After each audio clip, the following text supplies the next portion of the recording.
Olá pessoal, tudo bom? Eu sou a Mel Ferraz, você está no canal Literaturice. Hoje eu vim conversar com vocês sobre algo que vocês já me pediram bastante para falar aqui no canal e que só lendo alguns textos que eu fui assim pensando mais a respeito para poder fazer esse vídeo. Na verdade, ontem lendo um texto que é desse livro aqui, que eu já vou trazer outras vezes para vocês, porque ele é sensacional, chama O Leitor como Metáfora. Ele me fez questionar um pouquinho isso, a minha relação com o livro, principalmente escrevendo nele. Hoje, então, eu vim conversar com vocês num vídeo de discussão no primeiro do ano, o que eu estava com bastante saudade de fazer e trazer aqui pro canal, sobre um hábito de leitura específico e que vocês tanto têm curiosidade e me perguntam como você faz, o que você faz quando você anota. Então, sobre as anotações em livros. Eu já tenho que começar falando pra vocês que não é algo assim que eu sempre tive, porque no começo eu tinha muito receio de escrever no livro, eu não gostava, eu achava que ia danificá-lo, achava que era uma, sei lá, uma afronta mesmo, sabe? A figura do livro. E eu não fazia isso realmente. Não tem problema nenhum se você não faz isso, assim como também tenho que já começar esse vídeo dizendo que não há problema nenhum fazendo isso, né? Tem muitas pessoas que falam, meu Deus, como você tá fazendo isso com o livro? Pois é, essa era a minha reação anteriormente, bem no começo e tal. E tudo, sei lá, mudou pra mim quando eu comecei a, sei lá, ter mais contato com o livro, num relacionamento mais de amizade até. É louco falar isso, porque acaba sendo verdade, mas é uma visão um pouco romantizada, e sim, eu sei, eu tenho consciência disso, mas também isso se intensificou quando eu entrei na faculdade de estudos literários. Então eu estudo literatura e eu preciso ter mais contato com o texto em si, então com o objeto, principalmente por conta da minha memória. A gente já vai entrar nesse aspecto. Então tudo isso que eu vou falar pra vocês aqui é o que faz sentido pra mim. Pode não fazer sentido pra você, enfim, ou talvez faça, mas é uma experiência minha. E tudo bem também não gostar de escrever nos livros. Bom, Mallory, por que você gosta então? Pra mim, anotar no livro, escrever nele, grifá-lo, ajuda em 3 coisas. Primeiro, a prestar atenção no livro. Segundo, a pensá-lo. E terceiro, a memorizá-lo, que é o que eu falei pra vocês agora há pouco. Muitas pessoas que me acompanham sabem que minha memória aí não é tão boa.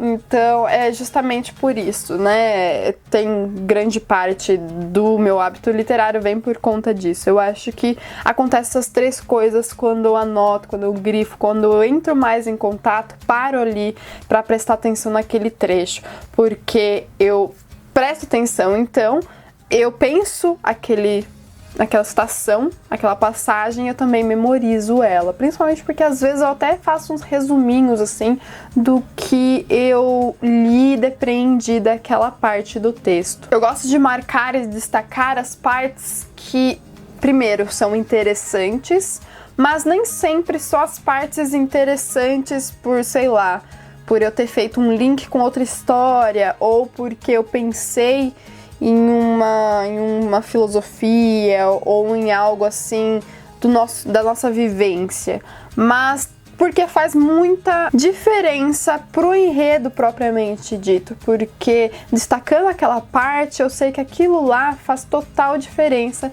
dentro do contexto do livro, do que o autor tá querendo me dar. E é por isso que eu falo que eu comecei realmente a escrever no livro, a grifar, quando eu entrei na faculdade e comecei a estudar literatura. Então, partes que são importantes para a construção do personagem, ou mesmo pro clímax, que às vezes eu sei que vai acontecer, porque muitas vezes, infelizmente, isso daí é uma ilusão que a gente tem quando entra na faculdade de estudos literários, que a gente não vai ter spoiler, que a gente vai ser aquele leitor perfeito, o leitor comum, mas não, muitas vezes a gente já vai pra aula sabendo o final do livro, sem ter lido o livro, e muitas vezes a aula nem é do livro, mas o professor dá spoiler de um outro, sabe? É isso, assim, é você entender melhor o que está sendo passado para você. De novo, isso faz muito sentido para mim, não sei se faz para você.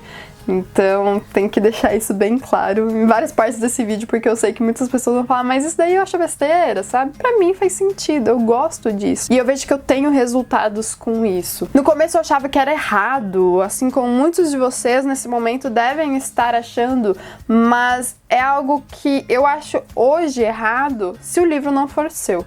Se o livro é seu, se você não tem esse apego material, não tem problema nenhum, porque não é algo que vai danificar, matar o livro, sabe? Ok, pode ser que com o tempo aquilo desgaste ele um pouquinho mais, mas ultimamente, né, vocês já viram um vídeo que eu fiz com a Isa falando sobre a casa da Hilda Hilst, então se você não viu, aqui está o cardzinho. Lá a gente conheceu a biblioteca particular da Hilda Hilst, que é muito apaixonante, principalmente porque aqueles livros que ela consumiu, ela colocou um pouquinho dela ali.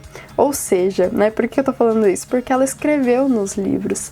E eu acho que, às vezes, né, nas anotações, muitas vezes eu coloco alguns pensamentos meus, alguns links próprios que eu faria e não necessariamente outra pessoa faria. Então, a gente acaba deixando nesse ato de marcar o livro, deixando um pouquinho da gente, o que eu acho muito bonito, assim, de pensar. Eu gosto bastante de pegar um livro em sebo e ver uma dedicatória, ou ver o que o leitor, que eu desconheço totalmente, estava pensando ao ler aquele trecho.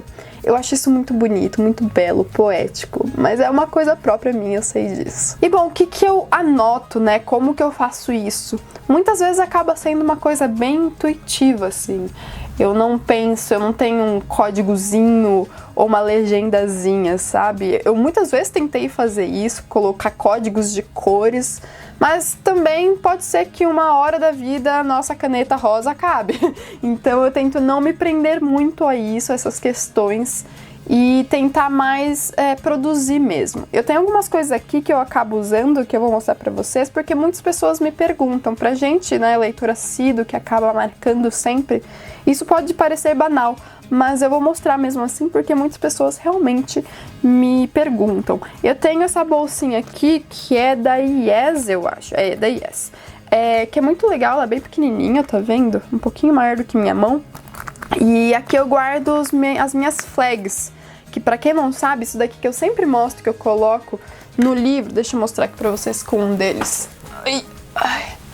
Ó, vou pegar aqui o primeiro que tava do meu lado, que é o vermelho e o negro, que eu coloquei bastante flagzinhas, não sei se vai mostrar, mas eu marquei bastante. Isso daqui eu faço pra destacar o texto mesmo, pra depois eu conseguir achar, né? Porque esse livro, esse calhamacinho aqui, depois como que eu faço pra achar aquelas partes que eu pensei o texto, que eu acabei anotando, que se destacaram pra mim? Então isso daqui é realmente pra destacar o texto e eu conseguir achá-lo depois no emaranhado aqui de palavras, que é um livro, calhamaço ou não. Então são essas flags aqui que você pode encontrar de diversos tipos, tá? O mais comum, eu não tenho aqui agora, mas é uma versão reduzida dessa, que não tem essas três aqui, essas três cores. São só essas 5 aqui. Então eu gosto bastante desse daqui. Acabo não usando tanto essas que são as mais bonitas, mas porque elas não são tão comuns assim. É engraçado isso, né? A gente achar bonito o que não é tão comum. Tem essas daqui também, que eu acabo usando menos, mas é legal pra você apontar o texto também, dá na mesma. Esses daqui que são bem fininhos, eu até acabei usando rosa já. E também os post-its de papel, tá vendo? Tem de diversos tamanhos e cores, olha. Esses daqui são os meus redondos que ultimamente eu estou usando, mas não tinha nunca usado antes e agora eu estou usando. E também eu acabo marcando o livro mais propriamente dito mesmo, porque essas formas aqui são só um meio pra gente marcar menos o livro, né? Tentar não danificá-lo tanto assim, se assim você o pensar. Mas no texto mesmo, diretamente, a gente pode, então, grifá-lo, né? Tem esses marcadores aqui agora bem na moda e que já estão em várias papelarias do Brasil. São esses daqui da Stabilo Boss. nada disso é publi, tá? Só pra deixar claro. Que são em tons pastéis. Eu gosto bastante deles porque eles não marcam o texto. Eu já testei com alguns tipos de folha, então da mais grossinha, mais fininha, não sei muito aquele Bíblia mesmo, bem transparente, isso daí eu não tentei. Mas um bem fininho de um livro que era uma prova até, não era um livro finalizado, ele não passou. Também tem esses outros mais comuns, né? Você pode usar também, eu adoro usar. E por fim eu tenho sempre um mini estojo, né? Ou um menorzinho, no qual eu guardo não só caneta assim normal, né? Preta, branca, azul, como também lápis ou lapiseira. Então esse daqui eu tenho gostado bastante, ele é emborrachado, bem bonito. E junto porque é lápis, eu guardo um apontador e também borracha. Era o kitzinho rosa, enfim, toda menininha, né? Então é isso, gente. Como eu disse pra vocês, é realmente intuitivo, mas eu tento destacar alguns pensamentos que depois vão fazer sentido pra mim e que eu quero guardar, porque às vezes você tá lendo o texto e você pensa em algo importante, mas acaba deixando pra lá e você esquece, invariavelmente você esquece. E também destacar coisas tipo, você sabe que aquele livro tem pensamentos, passagens que vão criticar a sociedade. Aí você se depara com isso ao longo da leitura. Eu vou lá e marco, para depois ter como um exemplo, para depois eu pensar o livro como um todo, nesse emaranhado de, enfim, trechos que fazem sentido ali para aquela obra em questão. Então eu acabo marcando com caneta, com lápis, flags, com várias coisas assim que a gente tem hoje, ainda bem, né, a oportunidade de enfim, achar nas papelarias e tal. E eu gosto bastante disso, porque, como eu disse, me faz prestar atenção no texto, naquilo que eu estou consumindo, pensá-lo, então depreender algo dele e também guardá-lo, memorizá-lo. Eu espero que vocês tenham gostado desse vídeo conversa. Me deixem aqui nos comentários como que vocês fazem as suas anotações, o que vocês acham disso, mesmo que seja para discordar, não tacar pedras, mas discordar. E a gente se vê no próximo vídeo, então não se esqueça de se inscrever no canal se ainda não for inscrito e também de curtir, deixar o seu joinha aqui embaixo, assim você avisa o YouTube que sempre quer receber as notificações aqui do canal e também me ajuda na divulgação. Um grande beijo e até o próximo vídeo. Tchau, tchau!